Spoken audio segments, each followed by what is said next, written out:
Alors, bonjour. Bon, alors bonjour. Eh bien, à toute l'Assemblée chrétienne de Vimont-Hauteuil, à tous nos visiteurs, tous nos auditeurs et auditrices.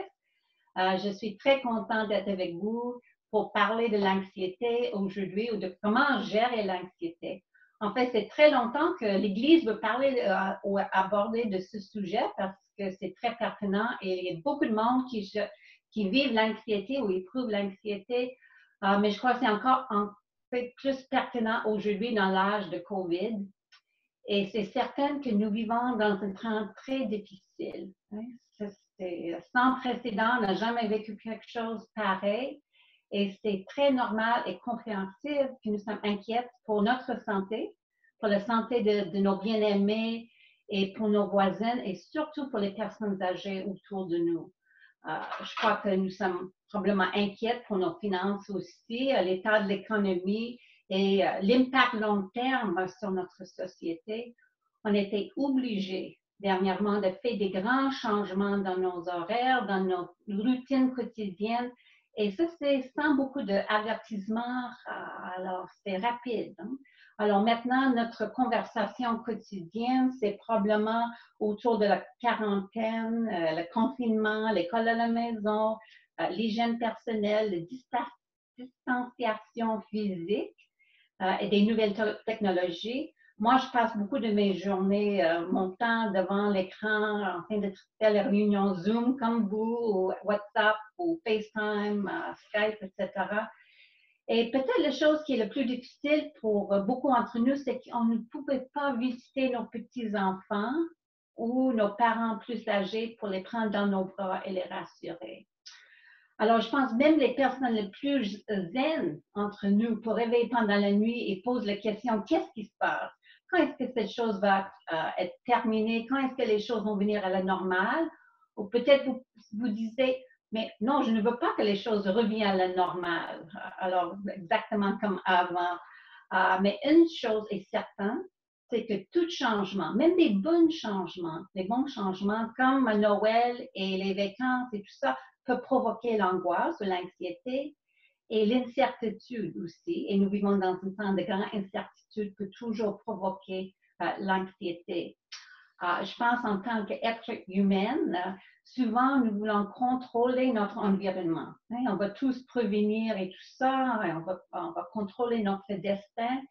Et s'il y a une chose que peut-être nous avons appris pendant cette pandémie, c'est que nous ne pouvons pas tous contrôler, prévenir ou planifier de l'avance nos vies.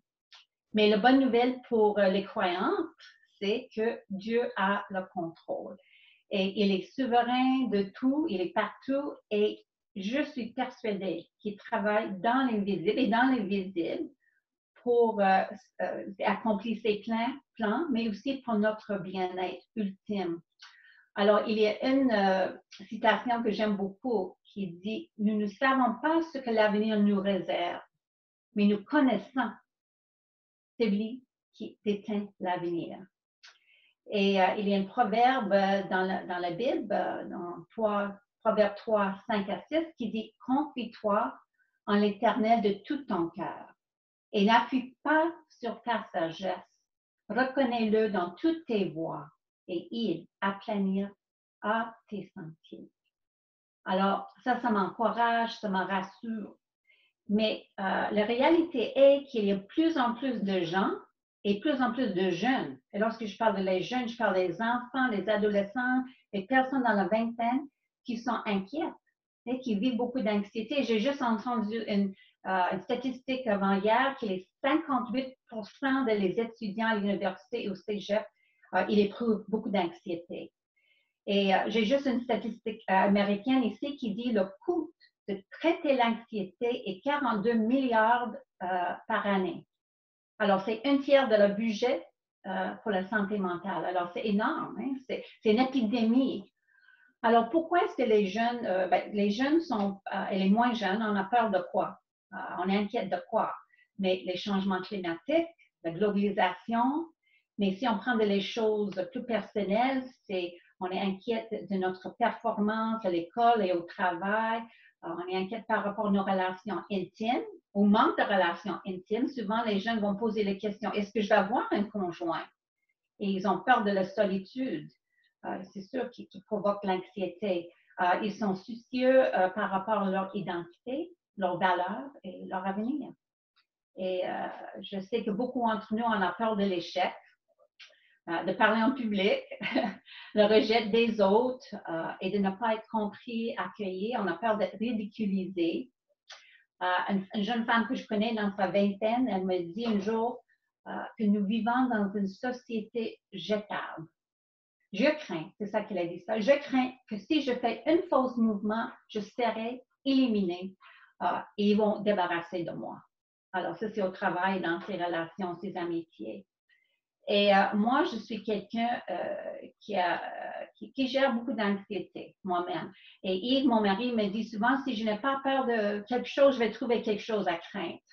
Alors, et une chose qui me rend inquiète, c'est lorsque j'exprime mon opinion, et je sais que je ne suis pas seule, j'exprime mon opinion et les autres ne sont pas en accord avec moi.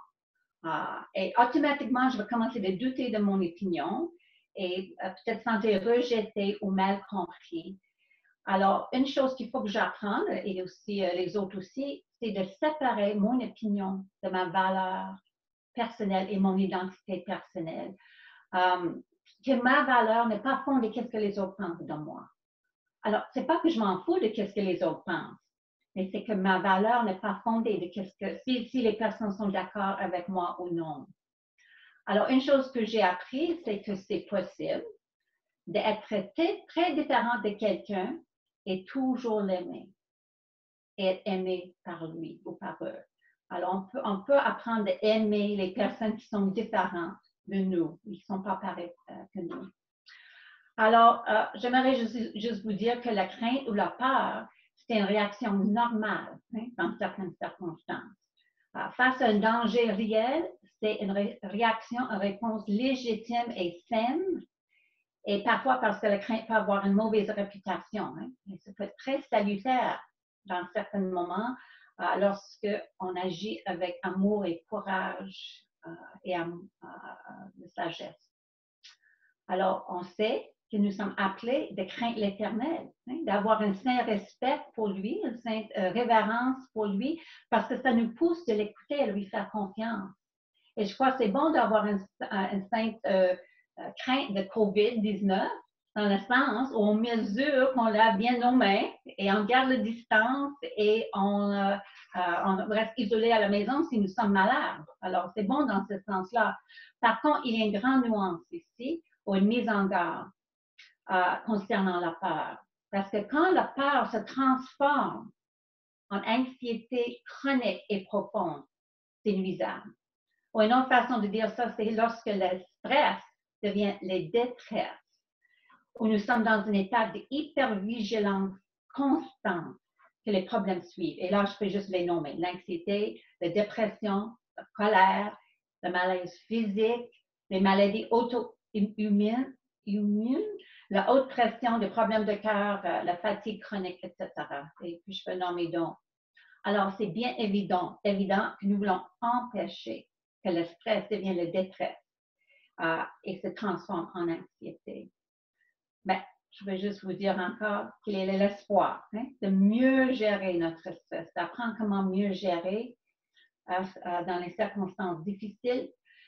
Il y a la bonne nouvelle que nous pouvons même changer notre cerveau maintenant. On peut même apprendre les nouvelles voies, ou faire des différentes voies dans notre cerveau, ou recabler, ou rewire notre cerveau, mais ça prend au moins 2 ou 3 mois de bonnes habitudes de faire ça. Encore, comme je te dis, je suis quelqu'un inquiète, mais j'ai appris avec le temps, avec l'aide de Dieu, avec d'autres outils, de mieux gérer mon stress et ça ne domine pas ma vie comme avant. Et je vis avec quelqu'un qui n'est pas en général très stressé. Il ne vit pas avec la détresse et je sais que c'est possible de vraiment pas être emporté par nos pensées anxieuses tout le temps. Je fais aussi de la relation d'aide et j'ai vu l'amélioration dans la vie de plusieurs des personnes qui sont consultées pour ça. Alors, j'ai beaucoup d'espoir. Il y a aussi beaucoup d'espoir dans la Bible, n'est-ce pas? La parole de Dieu nous encourage plus de 100 fois, apparemment, de ne craindre rien. Et je suis persuadée qu'il veut pas, Dieu ne veut pas qu'on vive dans un état d'hypervigilance tout le temps. Alors, j'aimerais juste lire deux versets. Une c'est un verset clé pour ma vie, c'est en Philippiens 4, 6. Ne vous inquiétez de rien, mais en toute chose, faites connaître vos besoins à Dieu par des prières et des supplications avec des actions de grâce. Puis un autre verset que j'aime beaucoup, c'est en Jean 14, 27. Ça dit, je pars, c'est Jésus qui parle maintenant, mais je vous laisse la paix. C'est la paix, c'est ma paix que je vous donne. Je ne vous a donné pas comme le monde le donne. Alors c'est pourquoi ne soyez pas troublés et n'ayez aucune crainte dans votre cœur. Alors ça m'encourage, ça me rassure, mais malgré ça, malgré ces merveilleuses promesses, comme je t'ai dit tout à l'heure, il y a beaucoup de jeunes, même des croyantes, qui vivent beaucoup d'anxiété. Alors, peut-être vous posez la question, mais pourquoi? Pourquoi est-ce qu'il y a tant de gens qui vivent l'anxiété aujourd'hui? Est-ce que c'est différent? Est-ce qu'on vit dans des temps plus difficiles que les générations précédentes? On ne sait pas, je n'ai pas la réponse exacte à ça. On peut faire quelques suppositions. Alors, je vais vous suggérer quelques pensées, quelques idées. Nous vivons dans une société très diversifiée. Ce n'est pas homogène. Alors, on peut dire ça, c'est très enrichissant, n'est-ce pas? Mais en même temps, c'est plus confrontant parce qu'on est entouré des gens qui ont des autres pensées que nous ou les différentes façons de faire des choses. C'est très simple. Nous vivons dans les villes où il y a beaucoup de congestion et pas beaucoup de verdure. Nous vivons dans une société qui valorise beaucoup la haute performance et le perfectionnisme. Est-ce que c'est possible aussi qu'il y ait plus, on sait, il y a plus de familles en difficulté maintenant, et dysfonctionnelles. Alors, beaucoup de familles n'ont pas le soutien de la famille élargie comme autrefois. Alors, il y a beaucoup de familles qui sont très stressées, inquiètes. Eux-mêmes, les parents, ils sont surchargés et souvent, ils n'ont pas le temps ou ils ne savent pas comment aider leurs jeunes enfants ou leurs enfants bien régulariser leurs émotions. Alors, et c'est bien connu que le plus de difficultés on a vécu dans notre famille d'origine, pendant notre enfance, le plus de maltraitance, la négligence ou le manque de soutien, le plus qu'on va avoir la difficulté de bien gérer le stress et l'anxiété. Une autre raison peut être aussi le média social. Alors, encore une fois, le média social, merveilleux, c'est merveilleux. Mais quelqu'un a dit que nous sommes une génération qui est le plus connectée, mais le plus isolée. Alors, Scott nous encourageait de bien rester connectés avec les personnes parce que c'est sûr, la solitude provoque l'anxiété. Et aussi, lorsqu'on parle de la média social, veut pas, ça encourage souvent la comparaison et les sentiments d'insatisfaction et cette pensée ou cette impression qu'on n'est pas à l'auteur. Alors, on a cette tendance, cette malsaine de comparer avec les autres et souvent, on a l'impression que les autres, c'est pas vrai, c'est les fausses impressions, que les autres sont plus heureux, plus attirants, plus intelligents, plus créatifs et beaucoup plus avancés dans la vie que nous.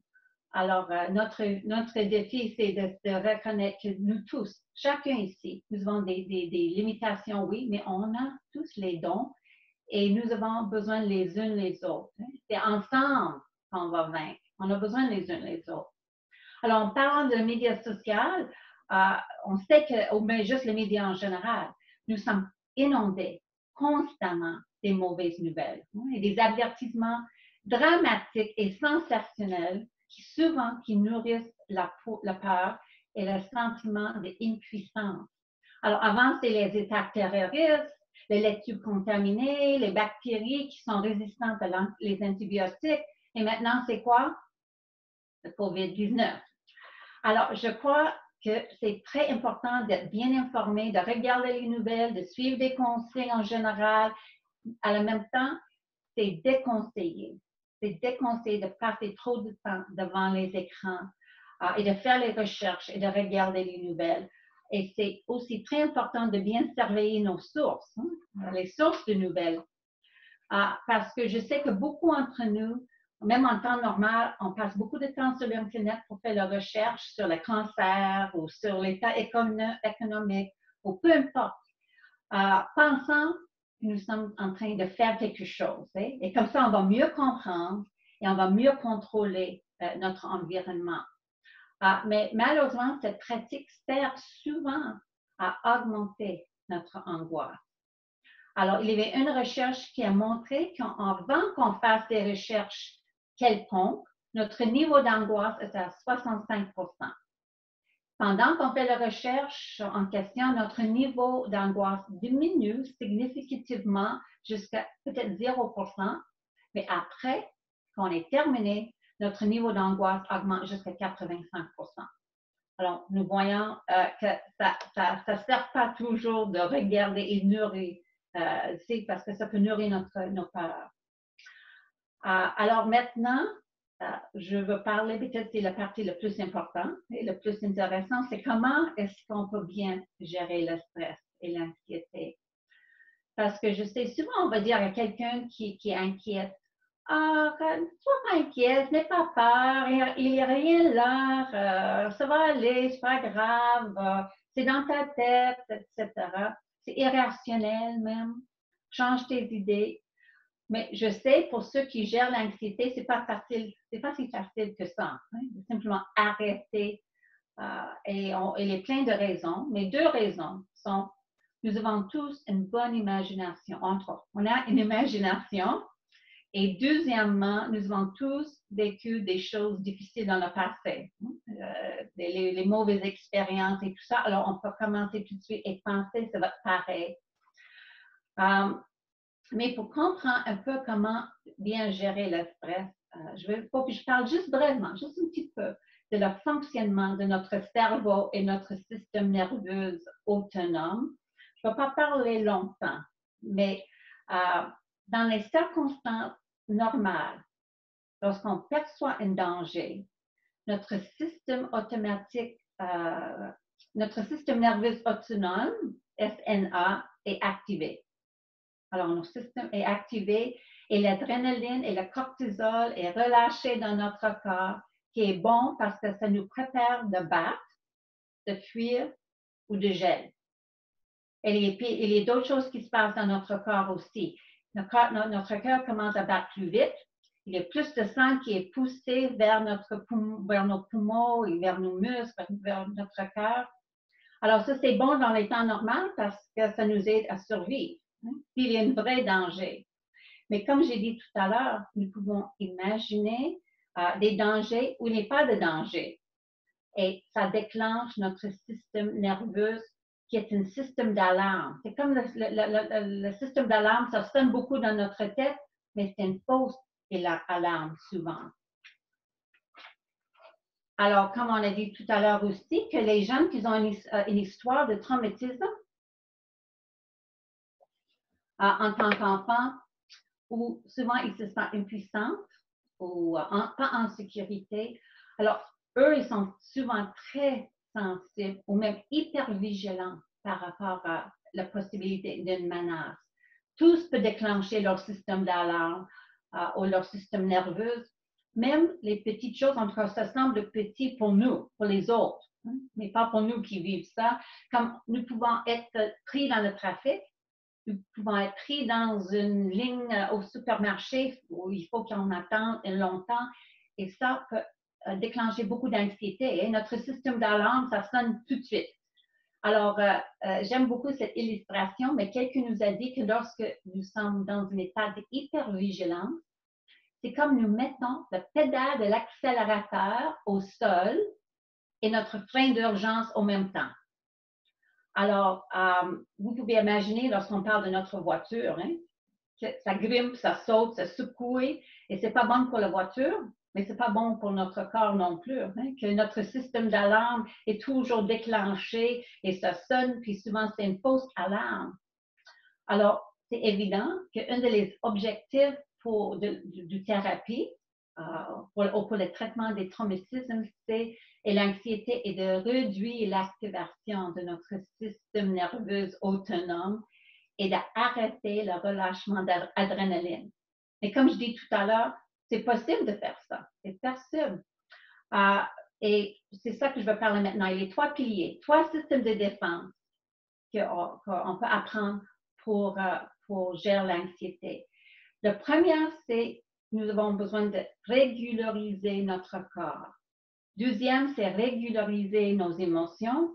Et troisième, c'est régulariser nos pensées. Souvent, on commence avec nos pensées. Je pense que c'est un peu le traitement avant, mais je crois que c'est plus important de régulariser et calmer et détendre notre corps en première. Alors, si vous êtes inquiète maintenant, respire.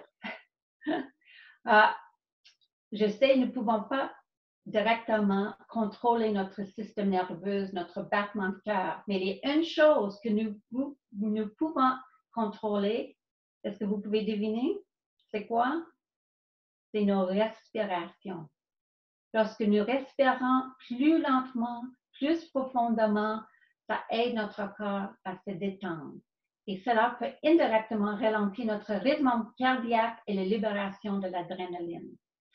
Alors, je ne suis pas en train de vous enseigner quelque chose de mystique ou ésotérique. Je pense qu'il y a des choses, c'est fondé,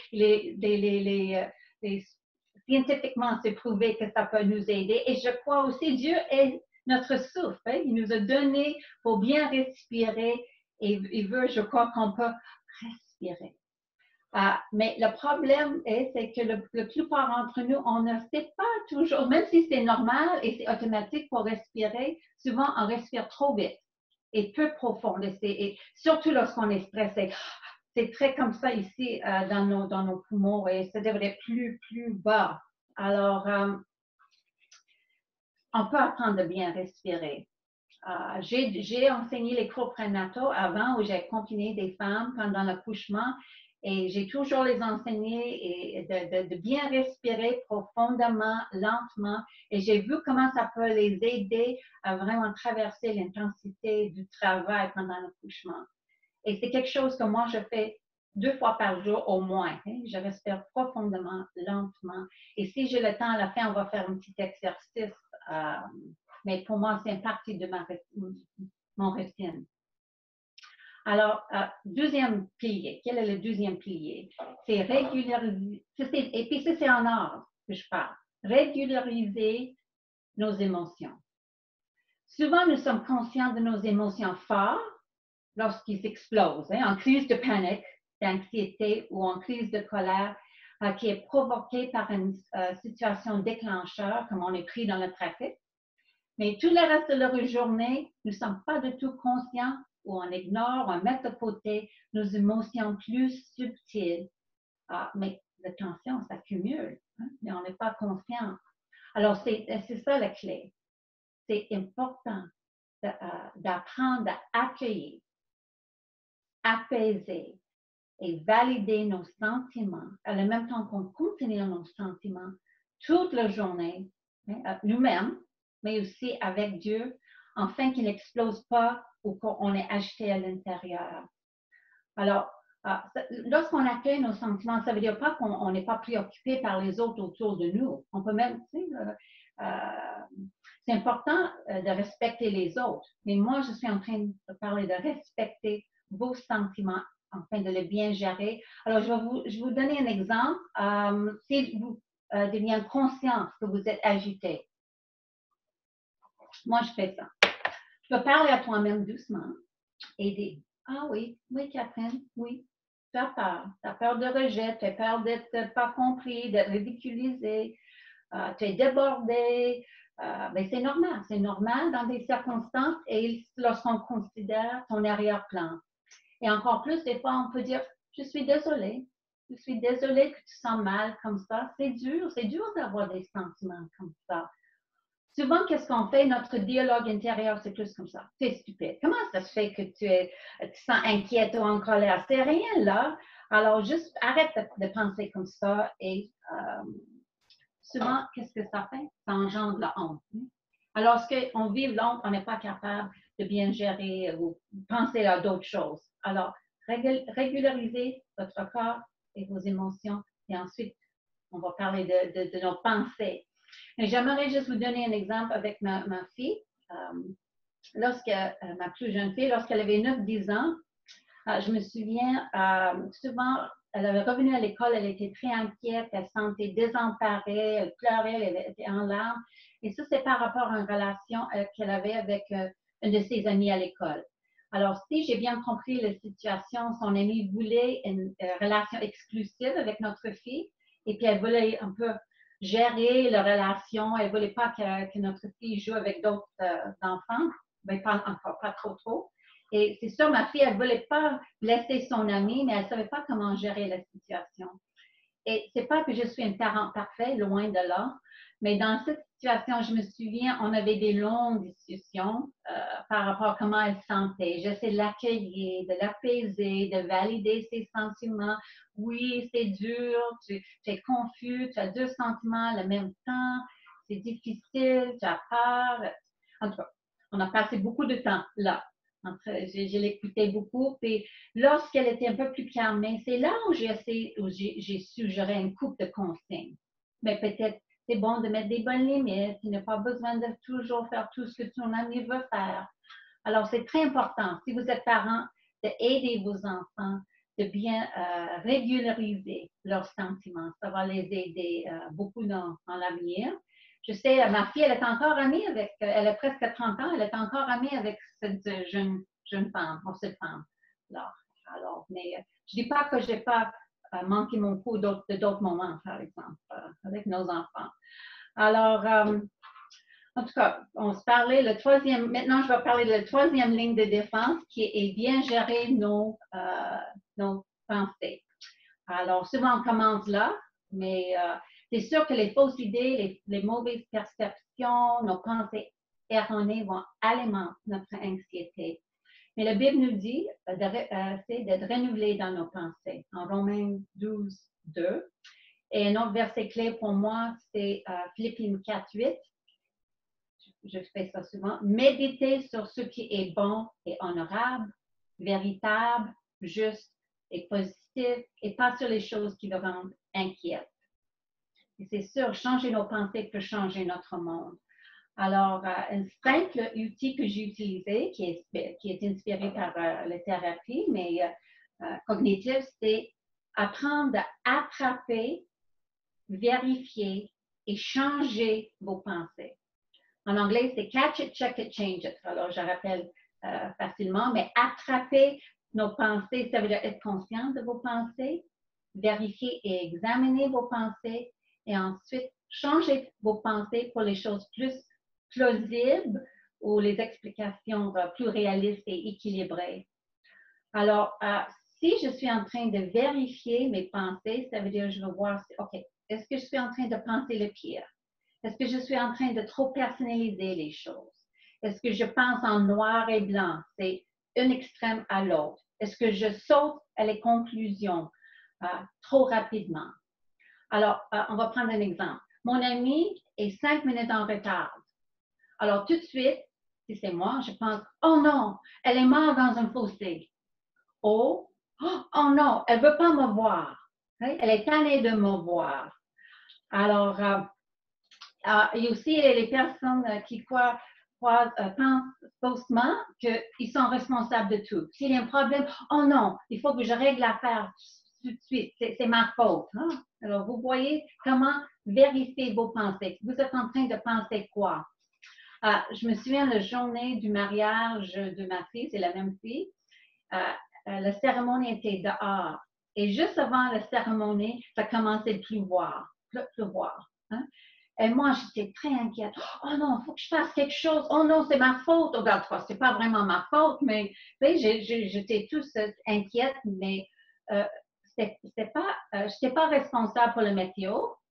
Je n'étais pas responsable de gérer la cérémonie ou faire des décisions. J'étais là comme la mère, comme la fille de the bride. Hein? Alors, on a besoin de vérifier nos pensées et ensuite changer nos pensées. Si on pense l'exemple de mon ami qui est mort dans un fossé, je peux simplement dire non, elle avait une imprévue, Elle ne peut pas venir maintenant, elle est malade, il y a quelque chose, son téléphone est mort et n'est pas chargé et elle veut me voir. Alors, ça, c'est une façon de changer nos pensées, vérifier et ensuite changer. Une autre chose qu'on peut faire, c'est imaginer la meilleure chose. Si on est capable d'imaginer la pire chose, on est capable d'imaginer la meilleure chose. On peut imaginer que nous sommes en train de réussir notre examen, de bien parler, etc., et de profiter de la journée. Il y a la recherche qui dit que nous surestimons la probabilité qu'une mauvaise chose va se produire. Et un sondage a dit que seulement 8% des choses qui nous font peur vont vraiment arriver. Alors, dans certaines circonstances, on a besoin de dédramatiser des choses. Pas minimiser, mais dédramatiser des choses, parfois avec l'humeur. Il est bon pour ça, mon mari est bon pour ça. Et une autre chose, et puis si on fait une erreur, par exemple, c'est surtout vis-à-vis les erreurs, ou si on vit un échec, on peut dire, ah, bon, j'ai fait une erreur, eh bien, je fais une erreur. Alors, comme je viens de la faire. Alors, une autre chose qu'on peut faire, et ça va sembler comme un paradoxe, mais des fois, on peut simplement ignorer nos pensées négatives et cesser de ruminer constamment sur les choses qui nous rendent inquiets. Mais une mise en garde, c'est après. Après qu'on a régularisé nos sentiments, on a accueilli nos sentiments, on a examiné nos pensées, on est venu avec les alternatives. Maintenant, ça ne sert pas de continuer de ruminer sur des choses. On peut dire, OK, je mets ça dans les mains de Jésus maintenant. Je peux revenir après, je peux réexaminer des choses avec lui. Des fois, je visualise que je mets des choses dans une valise ou un panier. Je le donne à Jésus et je dis, OK, je reviens après. Oh, on peut juste même dire, et ça c'est un outil simple, arrête de penser comme ça maintenant. On revient à ça plus tard. Alors, d'autres choses pour bien gérer le stress ou l'anxiété, c'est demander de l'aide. Nous avons besoin les uns les autres et je crois qu'on passe beaucoup de temps en train de cacher notre anxiété parce qu'on ne veut pas que les autres nous voient. On va garder cette masque, oh, tout est bien, tout est bon, tout est sur contrôle. Demandez les autres pour l'aide. Parlez de les choses qui vous rendent inquiètes et priez ensemble parce qu'on sait encore ensemble, on va vaincre ces choses et l'anxiété. Les dernières choses que je vais nommer sont très terre à terre, très simples et tout le monde sait, mais je vais répéter. Faire l'exercice. C'est très important de faire l'exercice physique, les étirements, courir, marcher chaque jour. Marche dans la nature. On a besoin de la nature. Éliminer et réduire certaines activités non essentielles. Prends le temps de bien reposer et faire des activités créatives et fun. Et vivez et appréciez le moment présent. Ça veut dire être attentif aux petites choses autour de vous, bien goûter et déguster votre nourriture. Sentir des fleurs, écouter des oiseaux. Développer une attitude de gratitude ou de reconnaissance. Moi, je vous encourage de garder un journal et écrire 5 à 10 choses par jour pour lesquelles que vous êtes reconnaissant. Ça m'aide beaucoup. Et aussi, passer le temps dans le silence et la solitude chaque jour. C'est très important. Méditer sur la parole, contempler la parole de Dieu, faire connaître tes requêtes à Dieu, faire les pétitions, mais aussi, des fois, juste être dans le silence. Dis rien. Priez sans mots. Laissez Dieu vous entourer avec son amour. Alors, ça veut dire prier des fois sans mots. Écoutez Dieu. Comme je dis, laissez Dieu vous chérir. Alors, en conclusion, j'aimerais vous dire que si vous vivez l'anxiété, vous êtes normal, mais vous n'êtes pas seul. Et il y a les solutions et il y a l'espoir. Il y a l'espoir. Faire confiance à Dieu et les autres personnes dignes de confiance. Et je vous laisser avec 3 versets et ensuite je vais prier pour toi. Psaume 56, 4. Quand je suis dans la crainte, en toi je me confie. Isaïe 41, 43:1. Ne crains rien, car je te rachète. Je t'appelle par ton nom. C'est à moi. Et finalement, Deutéronome 3:22. Ne craignez point, car l'Éternel, votre Dieu, combattra lui-même pour vous. Amen. Alors, j'aimerais prendre 2-3 minutes pour prier et faire juste un petit exercice de relaxation avec vous. Alors, détendez. Je vous encourage de détendre votre corps. Ça veut dire mettre tes 2 pieds sur le plancher, ajuster votre position, aplatir votre dos contre le dos de la chaise si vous pouvez. Mettre vos 2 mains sur le bras de la chaise si vous pouvez. Alors, relaxe tes jambes, tes bras. Baissez vos épaules parce qu'on garde beaucoup d'anxiété ou angoisse ici. Baissez vos épaules. Faites attention de votre bouche et votre mâchoire. Là, on garde beaucoup de tension aussi. Alors, relaxe ici autour de votre bouche. Relaxe tout ton corps. Et prendre une bonne inspiration. Inspiration par le nez. Et expire par la bouche. Et ensuite, inspirez très lentement et profondément. 1, 2, 3, 4, 5. Expire un peu par la bouche et le nez. 2, 3, 4, 5. Encore être conscient de vos respirations. Respirez lentement. Fermez vos yeux pour un moment.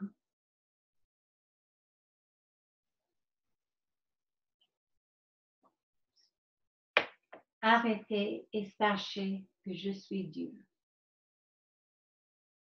Arrêtez et sachez que je suis. Arrêtez et sachez. Arrêtez. Arrêtez. Seigneur, je t'invite par ton esprit, toi qui es le prince de la paix. Toi qui nous promettes la paix, viens remplir nos cœurs maintenant de la paix profonde, de la joie profonde et l'amour. Toi, Seigneur, qui es le prince de la paix, viens calmer et tranquilliser nos cœurs comme un enfant sévré de sa mère. Viens, Seigneur. Remplis-nous, entoure-nous de ton amour. Laisse-nous simplement appuyer sur toi et être chéris par toi, par ta présence, parce que tu es si proche que notre cœur. Tu es là avec nous. Tu veux notre bien. Alors, je prie ta grâce sur chacun de nous qu'on peut vraiment t'offrir toutes les choses qui nous rendent inquiètes. Oui, on peut examiner ces choses plus tard avec toi, mais maintenant, donne tes fardeaux à Dieu, tes préoccupations, tes soucis. Il veut les prendre. Merci. Merci que tu tiens le monde dans tes mains. Tu tiens notre cœur dans tes mains et tu veux notre bien-être ultime. Merci que tu es à l'œuvre dans l'invisible. On peut vraiment te faire confiance. Amen. Amen.